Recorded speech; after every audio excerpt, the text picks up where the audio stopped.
but I definitely do find it hard to just like sit and do nothing. Even if I'm out with my friends or with my family, I'll be sitting there thinking, I could be at home drawing. Being an artist is a job. It's a career. It funds people's lives. It's not just something like a little bit fun or something that someone does on the side. It is people's careers. But in the last kind of year or two, and even kind of meeting other people with ADHD and other neurodivergences, I've kind of realized it's always been part of who I am. And even just like because I didn't get the treatment, it doesn't mean like I wasted anything. I think if anything, it kind of helps me be a little bit more creative. My mind is always going, always coming up with ideas, and it's kind of nice. It's part of who I am. I wouldn't change it. Like.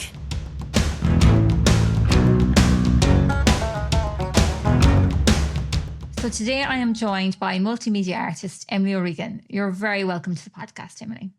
Thank you. Hello.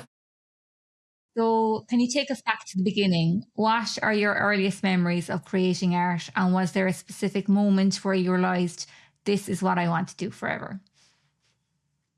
It's kind of hard. I can't remember not being into art. So I don't know if there's necessarily like a first time that I can think of. But like my aunt's an artist and my mom has always been really, really creative. So from a young age, she always made sure we were doing some sort of arts and crafts and things. And I was always the person in primary school who was sitting there drawing or doing something like that. But I think it was kind of when I was in my first year of college, actually, that I realized, actually, I don't want to do what I'm doing in college. I want to be an artist, and I can actually do it. It doesn't have to be a hobby. It doesn't have to be something I'm doing on the side. It can actually be my main focus. Okay, so you had a kind of almost like a light bulb moment as such. Yeah, exactly. And how did you land on your current aesthetic? And do you feel like you found your voice, or is it constantly changing? I think it's constantly changing for me. I think I'm too young to say that I have found my voice now. I think even it doesn't matter what age you are, though. You're always going to be changing, especially as an artist, because you'll see a piece of art and take inspiration from it, and you could change a million miles away from what you are, or it could just change slightly. But I do think I quite like making stuff that's kind of like a little bit cute. That is something that I enjoy, like even when I'm not creating for like the business or to sell. I do like creating those little bits that are kind of cute and fun and make people smile. So you once believed that becoming an artist would never work for you. Was that doubt coming from internal pressure, or was it a reflection of how creative careers were presented to you in school? I think a mix of both. I think I never really believed, and I still find it hard to believe now sometimes, that people would look at my art as something that they actually want themselves, that like something that they'd want to buy. Even when people buy stuff off me now, I'm like, are you sure? Are you sure you want this? And I think like in school, like when I loved art class, I loved all my art teachers. I was really lucky to have really, really good art teachers. But I never felt like they wanted to push me into an artistic career. It was always something they're like, oh, maybe you can find a job that also is kind of artsy or creative. And that's something that really annoyed me and still annoys me now, is when people are like, oh, something quite artsy. It's like, no, being an artist is a job. It's a career. It funds people's lives. It's not just something like a little bit fun or something that someone does on the side. It is people's careers. Yeah, exactly. And does that, it almost is like as well like that, what you really do, or what's your proper job, that it can't be your actual job. I can understand why that would be frustrating, right? And you describe yourself as a multimedia artist. Your portfolio, I suppose, spans like digital sticker design and traditional oil painting. Do you find that the discipline required for the more traditional forms, the traditional oil paintings, help ground your digital work, or do they feel like two completely separate creative modes? I think it kind of depends. Like sometimes I do feel like the digital is very different to anything traditional, because it's such a different practice. It's like when you start doing digital work at first, it can be quite frustrating, because even if you have like the skills that you're used to having from traditional things, it's very different. But I think that now that I've kind of gotten into both of them, kind of have some skills in both digital and traditional, I think they kind of bounce off each other. So sometimes I'll be doing something traditional that I know that I've gotten inspiration from, like some of my digital work. And I try and kind of have like a flow through all of my work. Okay. So they're not really completely separate, they do tie into each other as such for Yeah, you? I think for me, I wouldn't like if they were so different. Like a lot of my art, because like how I would describe myself as multimedia, they can seem kind of a bit contrasting from each other. But for me, it's all I'm putting in the same practice, the same amount of effort and thought before I make it, while I'm making it, after I make it. So for me, they don't feel too contrasting. But from an outside view, they might look at like something that I've done in like ceramics or something that I've done in oil painting and think, where's the cute little animals or something, it's so they look contrasting to other people, but for me it's the same process. Okay, okay. Yep. And there's such a massive, joyful community around stationery and stickers online. What drew you specifically to creating stickers and prints onto the Calypso name? Well, my mom actually owns an early learning and stationery shop, and she has loads of like really cute stationery and like art supplies. So I was kind of always wearing stationery and always loved it. So I blame her for that side. For the stickers, always love stickers, and I thought, why not make them? If I'm going to be buying loads of them and seeing loads of them and finding joy from them, why can't I create a little bit of that and see what people think? And so far they seem to be liking them. It seems to be keeping up. I don't think stickers will go out of fashion anytime soon. And you were diagnosed with ADHD at 17. Yeah. Research often shows that women go undiagnosed longer because they're skilled at masking or internalizing their struggles. Yeah. Did receiving that label feel like a limitation, or was it a massive moment of validation for you? It was weird. I think many people who have been diagnosed with anything at a later age, it's almost a grieving process you go through, especially at that kind of pinnacle age where you're kind of just about to be an adult. It's like, have I wasted these childhood years, or was I missing something? Was because I wasn't getting the treatment or the things that I needed at the time? Have I missed anything? But in the last kind of year or two, and even kind of meeting other people with ADHD and other neurodivergences, I've kind of realized it's always been part of who I am, and even just like because I didn't get the treatment, it doesn't mean like I wasted anything. I think if anything, it kind of helps me be a little bit more creative. My mind is always going, always coming up with ideas, and it's kind of nice. It's part of who I am. I wouldn't change it. Like, Okay. So that kind of relationship as such, I suppose, has evolved from maybe that initial fear to now using it as a creative engine. Would that be right? yeah, exactly, because it's just part of how my brain works, and I can't change it, and I don't want to. So if that's how I'm going to create, then that's how I'm going to create. And talking about creating, when a new idea strikes, what's your immediate process? Do you sketch it out, write down the idea, or just dive straight in? I would never write it down because I will never look at it again if I write something down. But I will try and sketch it, or usually I'll try and like look up inspiration immediately. Maybe look up different artists, or maybe go on something like Pinterest, or even scroll through Instagram and try and find inspiration for what I'm thinking of. I find it very hard to create something without a reference, so I'll photo bash. I might like crop different photos and stick them together to try and get different references before I kind of will go straight into sketching or creating. And talking about your influences there, who would be, I suppose, your biggest influence from an artistic point of view? Someone I love and someone I always come back to is Grayson Perry. I've just always loved his work. I just think he's such an amazing, like, just his character. And like, I love that he Mm. does the ceramics. I love that he does like the doll making and his big tapestries, and they're so colorful. But then when you look really close into them, they have like this different kind of deeper meaning.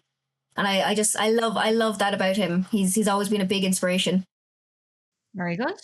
And transitioning from graphite drawing and oil painting to designing stickers, which often involves digital work, is a fairly big shift. Do you prefer the messiness of painting clay or the precision of digital art? Aspects of both. I do like being able to kind of be in a big area and kind of express yourself with things like clay, especially with clay, because it's so messy. Like that, you can't not be messy while while doing anything with ceramics. So I do kind of enjoy that kind of, when you need an area, you need like a big area for it. So sometimes being able to just like sit down with like my tablet in front of me, or with my laptop, whatever it is, and just kind of be able to relax and know there's no cleanup afterwards is nice too. But I definitely think there's aspects of both that I enjoy. And talking about, I suppose, the more joyful part of your work, like in a world that can sometimes feel really quite heavy, does creating joyful art feel like an act of rebellion almost? don't know if it feels like a rebellion to me, because I think that it's important to have the joyful art, obviously, but I think Mhm. I would never say it's a rebellion against the darker things that are going on, because I think they're also an important part of art. And I think Mhm. they help people to create. And I've seen some really beautiful work that's really cute, but talking about deeper topics, things that are going on in America, Ireland, whatever, wherever it's going on. So I think I would never say it's a rebellion. I think it's just another way of expression. Okay. Okay. And how does filming your process for your YouTube channel change the way you work? Like, does having a camera on add pressure, or does it help you keep you accountable? I think for me, it's definitely a lot of pressure. I find it very Mhm. hard to record a whole process. I think I kind of forget to record. Usually, just ends up being like pictures and things of the last few steps. I find it very hard to create. So I feel like every time the camera goes on, I just lose all my skills immediately. It's like there's 10 people watching me. But if an actual person was watching me, I think I'd be fine. I don't know what it is about the camera. It's like too scary to me. So it is something that I struggle with. But I'm trying to get over it, because it's important to get your art out, but it's something that's definitely scary to me. I suppose as well, it's kind of on like you don't know what's, it's the unknown almost, but with it. Yeah, I get that. Yeah, yeah, yeah, Yeah. yeah. And do you find it hard to switch off and just be without creating? Yeah, definitely. I do like I'm rarely sitting down doing nothing. I'm always either thinking about my next project, or thinking that, oh, there's something in my sketchbook that I need to finish, or there's a painting there in the corner, or why am I just sitting down watching TV? I could be making something. And I don't know if that's like the ADHD part of my brain, or if it's the Mhm. artist part of my brain, or maybe both of them kind of giving out to each other, but I definitely do find it hard to just like sit and do nothing. Even if I'm out with my friends or with my family, I'll be sitting there thinking, I could be at home drawing. Very good. It's part of your whole life, though, as Yeah. such, really. Okay. And the business side of things is often where artists struggle. What specific like systems or tools or help have you found to manage the admin side so it doesn't overwhelm your creativity? I think because like there's so many business owners in my family, and with my mom being a business owner, I go to her a lot of the time for kind of advice. For like the more like financial part of things, because I use a system like I use Etsy at the moment. They kind of keep track of all like the financial things for me. So that's kind of handy, but it is definitely something I struggle with. It's something that I kind of need to sit down and talk to myself about, be a bit more defiant with myself about, because it's definitely something I struggle with. Well, yeah, I suppose if it's going to be your career, it's going to be something that you have to just get at, like you have to just deal with it and just get on Yeah, with it. yeah. There's Yeah, going to be bad parts of everything. Like, exactly. Yeah, it can't all be rosy, I suppose. Yeah, no, exactly. no. And as a young female artist, what barriers or stereotypes have you faced? Oh, I feel like this is something every woman could talk about like all day. I think one of the main things that annoys me is I feel like a lot of women artists are kind of they're not taken as seriously, and I think especially because I'm a young artist, people kind of look at me and think, oh, maybe it's a phase, or sure she's making nice pictures or nice things at the moment, and especially because my art is a lot of it that like I would put out on the internet is very like cutesy and kind of fun, and some of the stuff would be even kind of like what people would describe as girly. I feel like sometimes it's not taken as seriously, Hmm. because oh sure it's just like girly art or whatever people are saying. There is obviously a lot more support than there that like kind of drowns out all the negative stuff, but it is very frustrating sometimes hearing the way people would talk about women artists. It is something that annoys me. I suppose it's kind of belittling as well when like Yeah, it's not yeah. just cute. Like it can be cute, but it can also be, It's groundbreaking. still, I would say it's still serious. It's still my job. It's still how I make money. Just because it's cute doesn't make it any less art. Absolutely, Mhm. absolutely. And if you could speak to a young creative in Cork right now who feels like they don't fit the mold, what's the one piece of advice you'd give them? I'd probably tell them just go for it.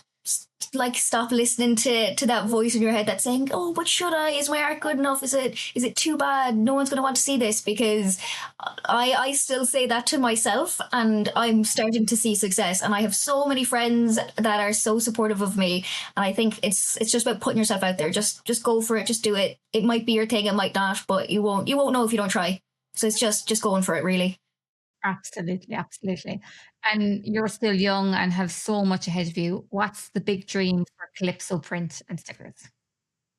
Well, the big dream would be that it does become my full-time job.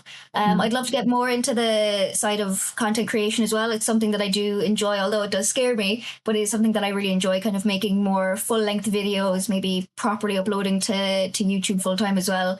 And really starting to get my art out there, whether it's in like markets or even in galleries and things. That's the long-term goal. It's a long way away, but I can see it.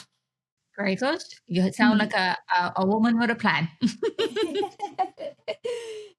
Very good. Well, thank you, Emily, for joining us on the Cork Creative Podcast. If you'd like to learn more about Emily and her art, you can find links to her socials on corkcreative.ie. Thank you.